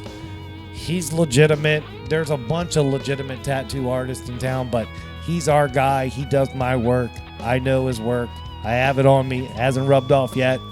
If you want some tattoos, go see Christopher Lane Tattoos. Dan Harsh is a walking billboard for this. For this guy, yeah, man. You don't want your ink to look like it was done by a junior apprentice. No, man. You want Christopher Lane Tattoos. That's correct. Follow him on the gram. The gram. Right. And then we have Cooper Construction with Site Maintenance Solutions, man. Yeah. He's getting it all done, man. Cooper Construction, man. Go check him out, man. That's right. Build with Site to site. Cooper.com. He'll treat you right. That's right. BuildWithCooper.com. Woo! And then we have, then we had the Revival Band on. That's right. And wow, dude, I'm still hour-long interview with those guys, man. That was good stuff, man. No doubt. I'm excited to see what happens with them this year, man. Yeah, we're gonna watch them closely. They're confident in what they do, so I think they'll get out there and do it. So we're gonna watch them from here, and we'll have them on again. Yeah, we'll definitely. follow up with them in a few months and see how everything's going. Right, man. That's the beauty of the program, isn't it ever? Right. Well, cool, dude. I think I'm ready to get out of here for tonight. You done? Yeah, we're ready to get out of here. We're a little over this evening, so thank you all for hanging in there and tuning in with your guru pals, Dan and Dan. Right. Episode 99.7. Right, dude. Episode 100 Spectacular is going to be awesome. It's around the corner. It's coming up, and look at the dates on the calendar. It's going to be super awesome. Hell yeah. So, dude, I'm ready to go, man. You ready? Ready. All right, dude. This is Guitar Gurus with Dan and Dan. We're Southern Maryland's #1 choice for music talk radio, and we'll catch you guys next week.